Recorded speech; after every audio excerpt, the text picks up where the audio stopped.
Hello, everybody. We're talking about awesome art supplies that you don't know about. If you would like to grow as an artist and you can't afford an art class, we've got everything you need here at Art Prof: critiques, tutorials, and professional development. Part of finding these unusual art supplies, I actually think a lot of it is a mindset of almost being constantly on the hunt. Would you say that's how you approach it? Easily, especially when it comes to finding something that's at a lower value, a lower price range. You have to be ready to jump at the opportunity when you get the opportunity. Because you know something, the art supply store, that's where we assume, oh, we're artists, we're going to shop at the art supply store. But I actually think over half, if not more, of the things I buy, they're not from the art supply store. So for you, Dorian, what percentage is your shopping at the art supply store? I would say below 15%. So a definitely majority of my time is spent everywhere else but the art store, and I love it. Well, let's face it, art supplies generally are not cheap, and there's so many other options that are the exact same thing, if not better, in other places. But you have to be on the lookout for it because I do think this is a mindset you have to put yourself into. I don't think that this is a natural, inherent thing that artists do. Do you think? I, I do and I don't. It can go either way. I think it's all about what industry and what kind of medium the artist is actually working in as well. That I think has a very large impact because I like to look at things through a sustainable lens. So I try and think of how can I do with things that will either deteriorate fast or aren't really as expensive or are already trash. Well, here's a tip about collage that I got from Lauren is you know when you go to museums and there's just stacks of brochures. Those are really nice brochures. They have really beautiful photos and cool graphic design. And I confess that when I get them, they go in the recycle bin when I'm done. But Lauren says she collects them for collage. Isn't that brilliant? That's actually really smart. I've never thought about doing that. Well, because a lot of people equate collage with junk mail or, for example, magazines.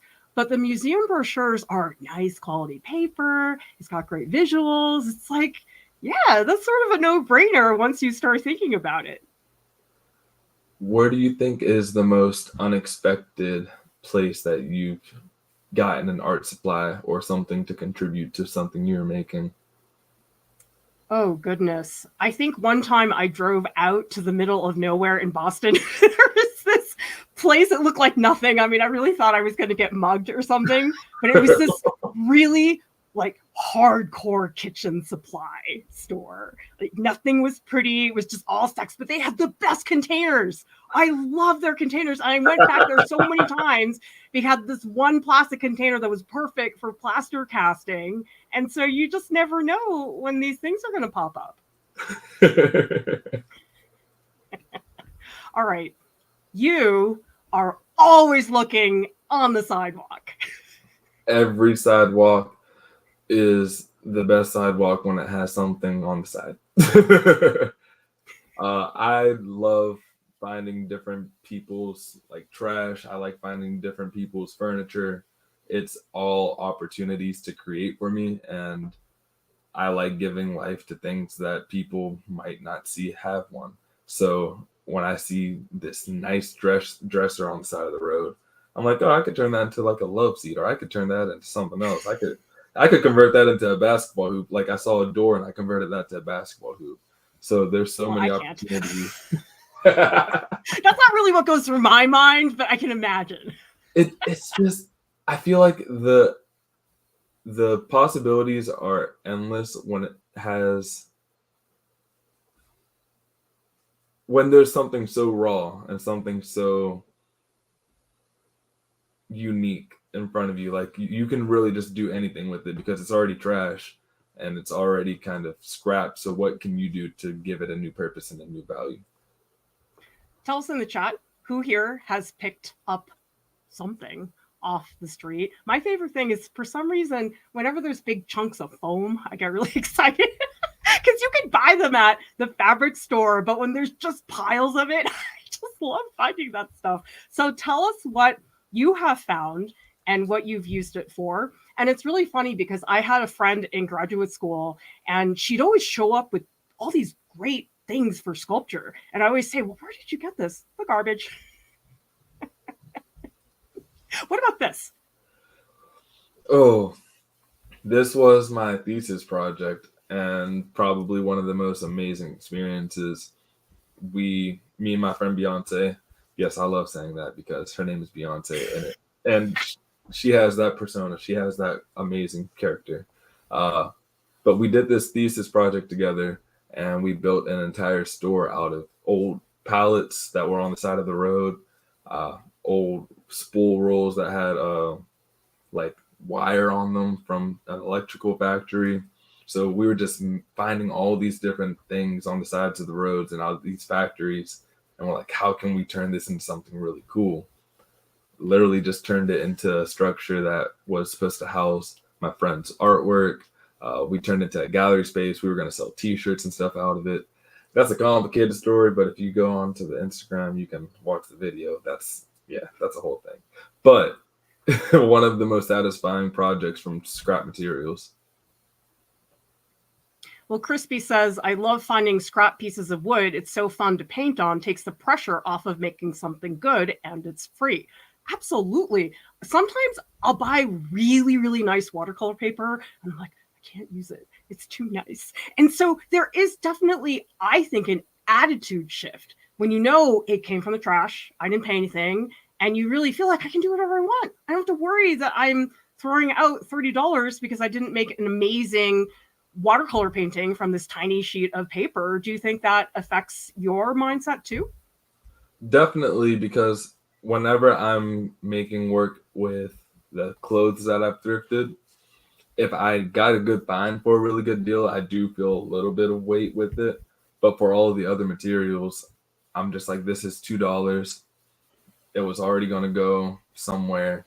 Like all of the pressures of having this raw material that you spent hundreds of dollars on is immediately eliminated, and it makes the process a lot more fun and playful. Well, I confess that I always feel silly when I go to the lumberyard because I buy Poplar for making woodcut, and I'm not making gigantic woodcuts. And when you go to the lumberyard, there's like sheets of 2x4s, and I walk in and I'm like, hi, could I have 2 pieces that are cut 8x10? I just feel like such an idiot. But this is the place to go. I mean, why would you buy the wood that they sell at the art store? It costs 10 times as much, and I can just get a big stack. I'm guessing you are not scared of the lumberyard like me. Not as much. I having to go there on a regular basis, I've gotten a lot more comfortable with it. And I can see why it's frightening, because the first time I went there, they're like, what do you want? I'm like, wood? They're like, yeah, that's what we sell here. I'm like, okay. Yeah. But it's so worth it, because I have taught classes where I had students making woodcuts that were 2 feet by 3 feet. And that just doesn't exist anywhere else. So I recommend getting over any intimidation you might have, like me, of the lumberyard, and just go. And the other thing too, have you noticed that you start to make friends with the people at the stores? And when they recognize your face and they know what you're in there for, not only will you either get a deal, but you can also find more of that stuff that you're looking for, or find new materials based off of their recommendations, because you start to build a relationship.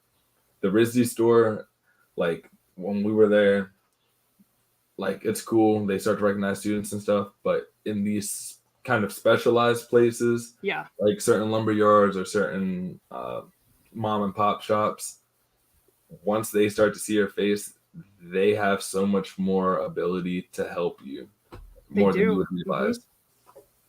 Yeah, I used to go to this plumbing shop in New York City because we'd buy plumbs and pipes to create sculptures and everything. And I Yeah. remember once I went in asking for this thing and they were like, well, isn't this better? I was like, oh yeah, it is. So it's like they know better than you what you need sometimes. Isn't that fun? Yeah. Oh, my favorite containers in the world. What's so great about these? I need to know because I've never used these. So, and I have one here because this is also where I store most of my paints. It is like pressure sealed, so you press the button and it vacuum seals like everything into the container. And the way that you actually open it is by pushing this and then you pull the lid up. So for me, it helps preserve a lot of the stuff that I do that's water-based, especially when I find a color that I really like. It's so hard to mix water-based paint and replicate colors enough for a lot of shirts. So yeah, these, oh, they're so good. And they're great for food. They keep the moths out of your food. If they can sponsor us, you know. I think I'm gonna have to go out and get some because I really like containers, you guys. I'm the type of person, you guys, have you ever been to the Container Store? Oh yeah. It's heaven. It's like organization heaven. I love it so much. It is so dangerous, especially the kitchen section. They have all those nice little droppers and little plastic jars. They're really good for painting. Like I'll put my oil medium in them and everything. Like screw the palette cups at the art store. I love all these little dripper things at the Container Store. Oh my God, it is so dangerous. W315 says, I think hardware store folks like hearing about your art projects and ideas. Absolutely. And Anna says, I have a thrift store near me that sells really bad paintings, but in interesting sizes that you can't find in an art store. Oh, framing. Oh my gosh, you can find so cool frames at a Salvation Army or whatever. And also a cheaper place to get canvas. It's not high quality canvas, but I go to Home Depot and I buy the canvas drop cloth and I use that as my canvas sheeting. So I cut it to the dimensions that I want. And literally, like, half the stuff that I make is literally just made from that. That's awesome. Well, I love this too. Pyra says, if you do monetize with plexiglass, go to a sign making shop or a place like Industrial Paints and Plastics, Canadian chain, not food chain. They'll have it sold by the square foot. Actually, there's an amazing store in Manhattan. It's called Industrial Plastics. And you go in, it's just plastic everything, as in like sheets and squares and shapes. And oh my God, it was like a candy store. I love that place. All right. What about your Rubbermaid Tupperware? So for Rubbermaid Tupperware, again, I do use that for my paint, but also I like to use that to organize certain things. Like my grandma is one of the first people to make me start organizing stuff in it, but like I have tins that I save or find or get, and then inside, like that's how I store like some of my like threads, like the stuff that I use for like burning the thread, like tape. Just it's just good for organizing, and it makes things easier than me building a whole shelf and dresser. And yeah. Or some weeks I'm like, I'm going to be all organized. All the colored pencils are going to be here. And then within a few days, it becomes this mishmash of just stuff. And I'm like, I thought I was going to be organized. Look, there's just crap everywhere. So I sort of organize, but then it doesn't like last very long. So that's the trouble. I don't think you're an artist unless you have one of these in your room. Those are the ones I bought from the kitchen supply store because they had stacks. So I'd buy these packages of like 50 containers. Oh my God, I was like in heaven. It's so good. All right, this is my favorite painting hack. Freezer paper, which you can get at any ordinary grocery store. Use that instead of those stupid disposable pallets that they make you buy at the art supply store, because this is a huge sheet. And so actually one of my favorite things is having a really big mixing space, because then I don't have to clean my brushes as much. But it's really nice to have that flexibility. Like the disposable ones are always in some dumb shape and they've got a little hole in the middle. I don't know why, but this is much better. So go to the store and buy freezer paper. All right, plywood. Are you into plywood? Because I love plywood. My whole bed frame is built from plywood, scrap plywood. Yeah. Plywood is so funny because it's not really good for a lot of things, but it's great for armature bases. It's just the right thickness. It's not too difficult to drill into. So pretty much any armature I make is going to be full of pieces of plywood. And then you also really like scrap wood, right, Dorian? Any type of plywood, scrap wood, I'm all about using it for a project. Yeah. Well, so that little cross thing that you guys see on the armature, that's called a butterfly, and it's put there to support the chin and a portrait sculpture. And I remember being like, where am I going to get this wood? I just need 2 little pieces. And so a lot of places, don't they have like scrap bins? Depot does, but they do have some workers are like, hey, like there's some trash or there's some in the trash in the back. Because I've met a couple people who are like, oh, you only need a few things, like just get it from the trash can. Nice. Counselor Chip says, classic ADHD. We love organization and getting organized, but we cannot stay organized. Yep, that's basically me. Accurate. Absolutely. And Lisa says every grandma has a metal tin for her sewing stuff. Yeah. And if it's not a cookie or a popcorn tin, then it's not a grandma. Levi says, why do I feel if the store actually learned you were doing this with their containers, they try to make expensive art versions? I know, it's really ridiculous. And I realize that, yeah, it's convenient, but I happen to love shopping for supplies. Do you? It's a joy at this point because I think I have fun adding it into my process. I have to actually look for things. So knowing that part of it, it makes finding what I'm trying to get all the more satisfying once it's in my hands. Well, it's a treasure hunt because you're like, oh my God, I found the foam. Literally, I'm watching One Piece, so that is ironic that I'm talking about treasure now. That's funny.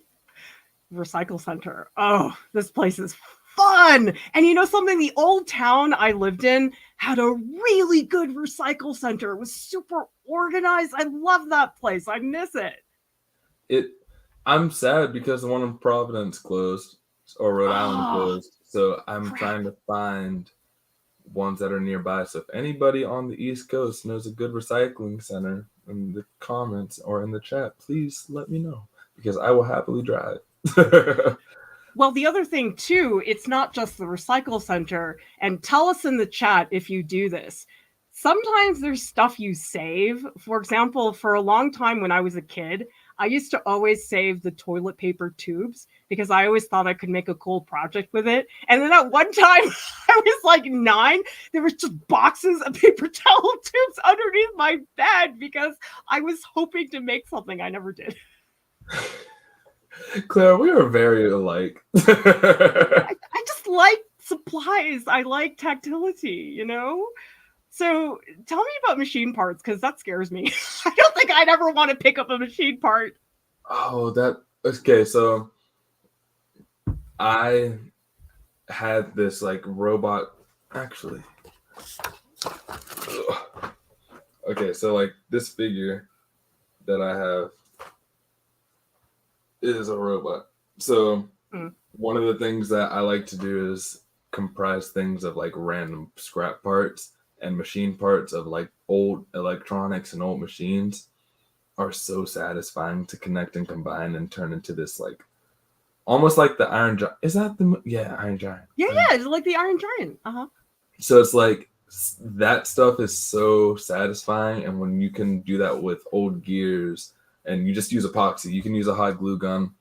It's a really satisfying outcome, and you have a sculpture. Like it's cheap, easy ways to make some art that looks really good. That's so cool. It would never occur to me to do that. You do the same thing with the metal scraps? Yeah, the metal scraps are also really nice in terms of if you're trying to play with forms of, like, say, I did a table, for instance, out of wood. It's fun to kind of get some sort of dimensional, like actual visual in front of you.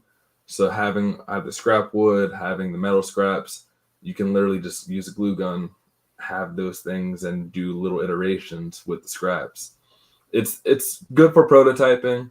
I love the Recycle Center because it also has some really good fabric, really good strapping, like stuff like that is very hard to find at a discounted price. So when they're selling it for like 5 yards of straps for $2, it's like you don't pass that stuff up. No, you don't. So Joe Nowhere uses plastic bottles as a pencil case. A Scarf and Tea is a cardboard hoarder. This is a good box. Oh my gosh, I'm so bad about the boxes. Well, especially if you moved recently, you're like, oh my gosh, I didn't have enough boxes. I'll never have boxes. I have to keep them all.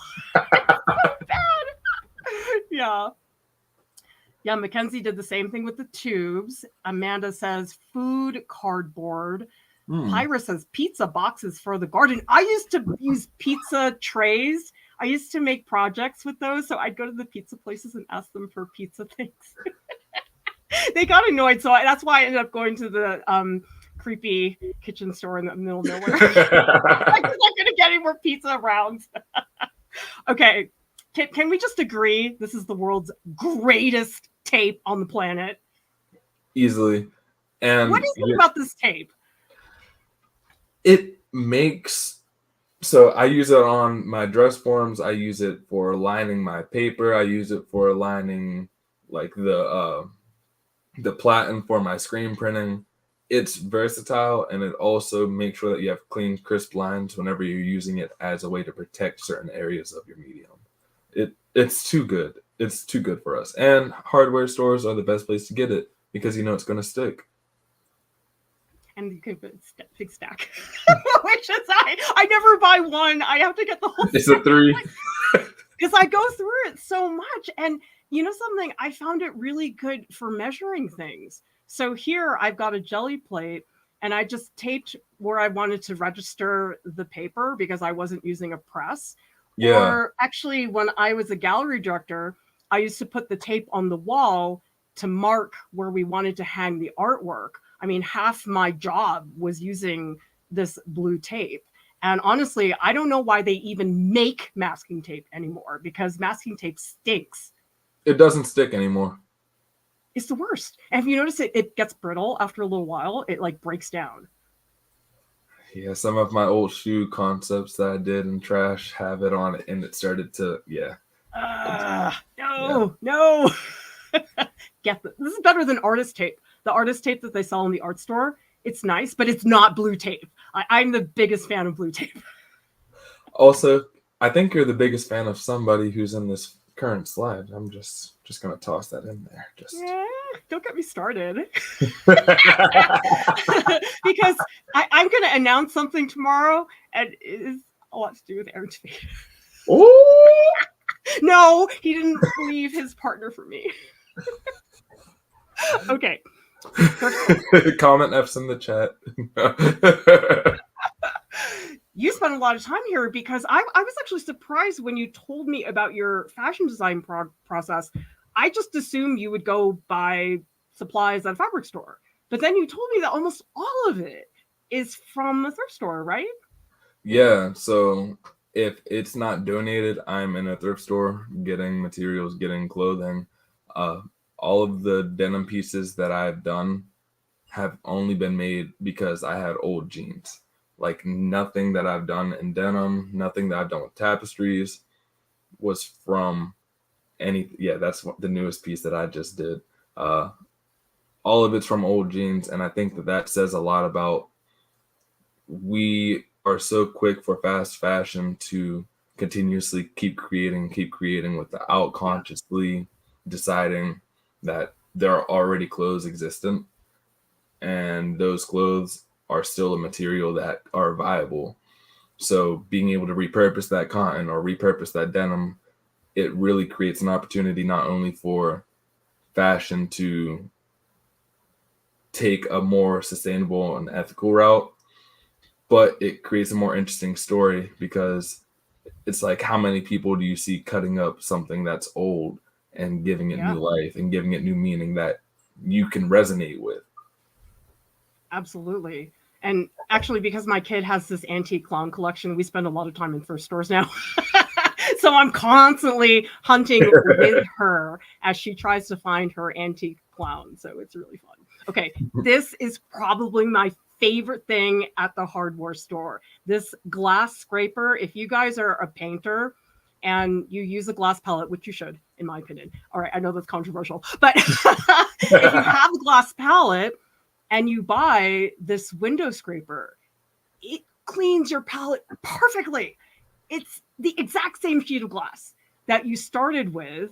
And I love putting in a new razor blade, and it just feels amazing. So if you decide to switch to a glass palette, and I use it for printmaking ink too, because on printmaking, we always put the ink out on glass. And so this makes your life incredibly easy. So if you want to know how to make your glass palette, we do have a video on that. You can take a look at that. All right, you in the dollar store. This is like Candyland for you, isn't it? Oh, yeah. What do you pick up at the dollar store? If it catches my eye, I'm more than likely picking it up and thinking about how I can use it. I love looking at the toys that are in the toy section, because those like miniature things that they have are great for dioramas. And I know that some stores, art stores specifically, will charge $15, $20 for like 2 like small little figurines.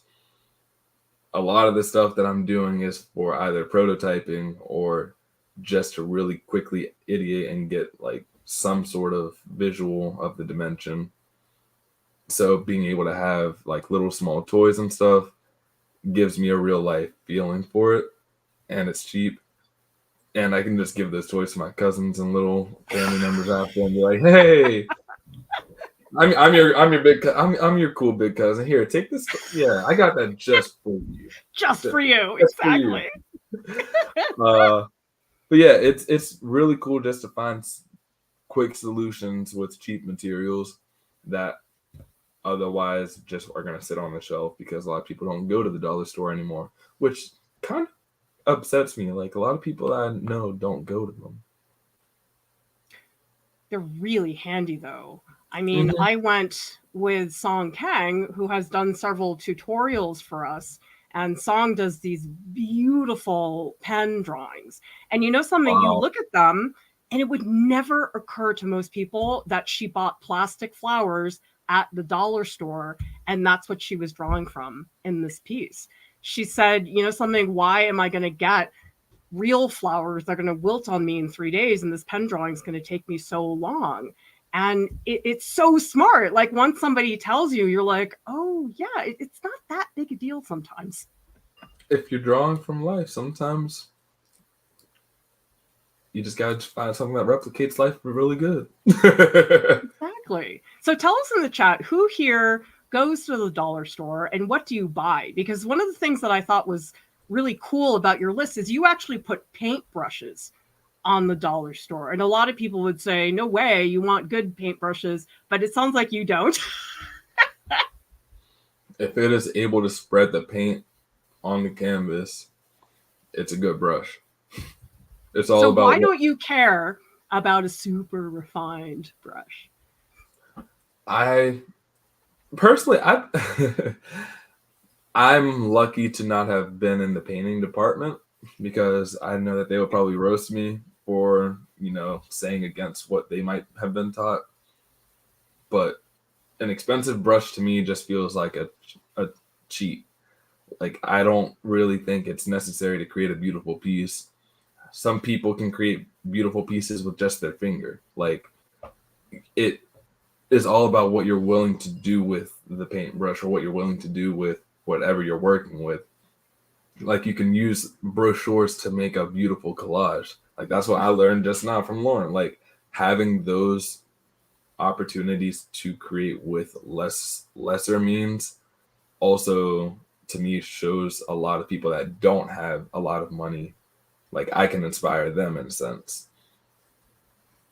Also, have you noticed the really random things you can get at a dollar store? So Song and I, we went and we found this weird plastic thing. We don't even know what it's supposed to be, but we were having so much fun just rummaging and finding things, and we ended up using it for her drawing tutorial. And so that's what's fun, is sometimes you have plans to go get toy dinosaurs, and then you stumble upon this strange alien flower thing that ends up coming into play. So that's one of the things that's really fun, is those moments where you just stumble on top of something. And Kazenley says, I like the faded and worn out flower petals that wash up on the beach and blow around in the cemetery. Oh, that is so lovely. I really like that idea. And Pyra says, tinfoil to smush up padding out armatures, rhinestones, beads. Rhett says, I've gotten so much stuff from dollar store plastic containers, paintbrush tubes, makeup brush holders, and washing silicone pads. Now I want to go to the dollar store. Haven't been for a while. It's great. It's so good. And also, that's beautiful. Isn't it? I mean, that's what's funny, is that most people think about fake flowers as being a little bit tacky, but then look at what she made from that. So it doesn't matter what the reference is, as long as it gets the job done. That's the most important thing. And you don't have to water them. Oh my gosh. When I got into soap carving, I went and I bought one and I was like, oh my God, this is really fun. I want to do more. And I went to the grocery store and I bought like a 10 pack of Irish spray. Because it was Clara. so no, it was so silly. I mean, isn't it pretty though? Like, isn't it a great color and texture for a sculpture? It's almost like you carved it in jade. That's what I mean, because you can get any kind of soap, but particularly Irish Spring, it's just so pretty, and it's so easy to smooth out because you just put it under the faucet and just rub it a little bit, and then it's like so nice. So that's another thing I like, is when you take a really boring object or an ugly object, and through the art there's a transformation. It's a beautiful one. So we're talking a little bit about references as well. Is the plant store super fun? And I know this is more work than Googling tree and finding an image that way, but we bought this little plant, it's like this miniature tree, and then Julie Ben Bassett, who's in the photo, she did all these sketches of the various plant, like, you know, those like baby plants that you can get? Succulents. I think this one's a living stone. But anyway, you can use them to make a landscape. I mean, does that look like a real tree? And she was using all those rocks and things for inspiration for her background. Isn't that really fun? Wow. See, people's minds are beautiful. I love being an artist. I don't know about you guys, but I wouldn't want to be anything else. I don't know. I sometimes feel like I'm being held captive by being an artist. Like, I can't do anything else. You have such a positive view. I mean, hey, you know, we got to be AI first, and then I think we're good. Okay, so who here, whenever I go into the pet store to get guinea pig food, I don't know why, I always like look at the aquarium items. Because, oh, look at those pretty textures. I like that color. Maybe I could light it. Did you ever do that? I mean, okay, I look at aquarium items for different things because I just think, oh, this is cheaper moss that I can get here than I could at the store. So it's like things like that where I could use it on like a shoe sculpture or some sort of diorama. I don't know. I've never thought about it for colors and stuff though. Well, so here's Song again, who makes these beautiful pen drawings. And Song also did a scratchboard tutorial for us where she demonstrated basically how she created this underwater landscape. And she used mushrooms and all kinds of things. So I know Google Images is convenient, you guys, but don't this is more fun. That's unreal. Isn't it cool? Oh, this is a really good tip from Doug. Florist wire can work well for armatures as well. And Emmanuel says cheap watercolor travel palettes make new sets of colors sometimes, or just if I have a friend that wants to do some painting, I can give away the whole palette. The paint's the most expensive part. And Anna says in dental school, you have to sculpt teeth out of soap. Oh, okay. That's really cool. I don't think I want to go to dental school, but that's a really cool tip. And Colorado People's News says I use good paintbrushes when the situation warrants good brushes. Otherwise, get that part of the painting done. I use that rule with all tools too. Well, isn't it funny how sometimes it is worth buying the expensive thing, and other times like, oh, this paper towel is fine.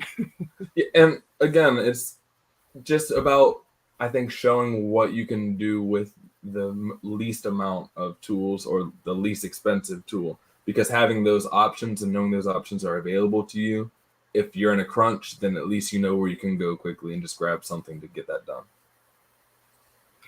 Well, Joanna says the dollar store where I am recently has really improved their craft section. I was shocked, for example, they have glass droppers, cork bottles, jewelry supplies. And Pyra says, use those plastic putty knives in lieu of squeegees for screen printing at home. Plastic spatula will work too. Is that what you use? Yep. Beautiful. Beautiful. Well put. Oh gosh, Amanda, I really like razor blades. Well, you know when you take them out and they're fresh. Have you been watching any true crime lately? No. I just have a lot of things I need to cut with sharp blades. It stinks. I hate it when things aren't sharp. It's very frustrating. Understandable. Very understandable. Yeah. I hope you will all join us in the Discord right after this stream. We are going to be doing a stage session. That is your opportunity to come speak to us on voice. Hang out with us in the post-live stream stage channel, and we will meet you guys there right after the stream. Visit ourprof.org. There is so much content on our website that is not on YouTube, that is hard to find on YouTube. Plus, I work really hard on the website, and I want to feel like people are using it. So please go use the search bar. It's a great site, has a ton of information.